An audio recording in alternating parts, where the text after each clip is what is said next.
over the course of the first 12 to 24 months of life, an infant's vocabulary is rapidly expanding.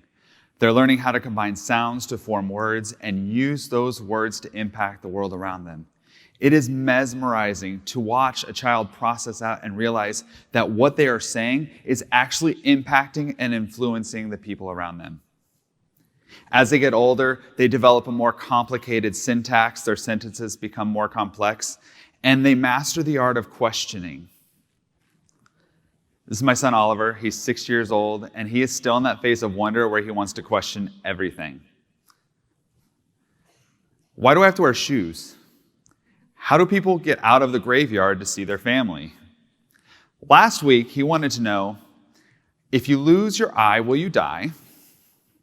Why do people drive in the dark? Can giants touch in the ocean? And is black the last color? These are all questions he asks us out of nowhere. And then somewhere along the way, that curiosity, that momentum to gain and to grow slowly fades away. And kids stop questioning as much. And they stop thinking that what they have to say matters. Many kids start to fall into the background. They attempt to blend into their surroundings like camouflage. Maybe if I don't talk, the teacher won't call on me. If I don't move, don't make eye contact, look down. Anything to keep from speaking. So when I was in high school, I remember one day, it was a sunny day. My friends and I, we were all sitting outside, and I was just sitting a little further back from the group, listening to them joke around and tell stories. And then one of them turned to me and said, "How's the mute doing?" I didn't respond. I didn't ever respond. You see, something happened in that transition from middle school to high school. I stopped thinking that what I had to say mattered, so I talked less. Now, it wasn't some dramatic event or some traumatic thing that caused it, but somewhere along the way, I just felt like what I was saying wasn't important. And so I talked less. In elementary and middle school, you couldn't shut me up. But that first year of high school, it was really rough. I became good at observing people, but not sharing. I was an avid reader, and I would hide in a book to keep people from asking me questions. From the outside, I looked like your typical high school student. I worked at a pizza restaurant. I had a girlfriend. I was in a band. If you ask my teachers, they never would have guessed. You've probably met students just like me. They would say things like, "He's a nice kid. You know what? Sometimes he forgets to do his homework, but overall, he's a good student.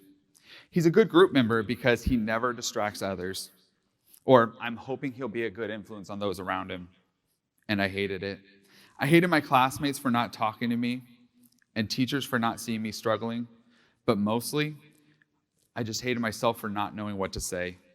I hated my life.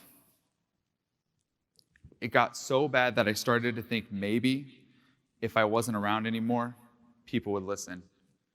I would finally have something to say in the most dramatic way possible. I used to wonder what my funeral would be like. I used to wonder if anybody besides my family would come. I don't know how I made it through high school. Then I moved away to college, and those first 2 weeks of college were the hardest 2 weeks of my life, besides coming up here and giving this talk. I was on my own again, only this time I was truly on my own. I didn't have my family to fall back on. I didn't have my friends to fall back on. I felt like I was a bubble and I was going to burst because I had all these things I was just dying to say and didn't know how to say them. I didn't know how to make new friends. I didn't know how to find my voice. It was high school all over again. At that moment, when I thought nothing would ever get better, I had to make a conscious choice to try something different. So I got involved on campus. I found my community, the people who would listen. I felt like I had something to say and a means to say it. Without that, I probably would have dropped out. Now, over the years, I've become more confident in what I want to say, how I want to say it, how to get my voice out there. But it's still sometimes a struggle. You see, I don't come by this naturally. As you can tell, I'm this introvert that's masquerading as an extrovert. I want to be included in the group, but maybe on the outer edge of the group. I want to be a part of a conversation, but I really struggle with initiating that conversation. I want to give a TED-style talk. However, the conversations afterwards terrify me. But that's why I do what I do in the classroom. I want to help students find their voice. I don't want them to spend their school careers wondering why nobody cares about what they have to say. Over all of my years of teaching, the most common piece of graffiti I see etched into desks and scrawled on bathroom walls is blank was here.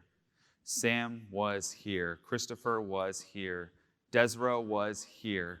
They just want to feel like their voice matters, like their existence matters, like what they have to say matters. They want to feel heard. I teach because I want to give students the tools to express themselves and give them a clear way to articulate the thoughts they are too afraid to speak, those thoughts that are bursting in their minds that they just cannot wait to unleash them to the world. I want to teach them how to share what they are just dying to share. I want to teach them how to find their community, how to find their people, how to find their voice and use it. Thank you.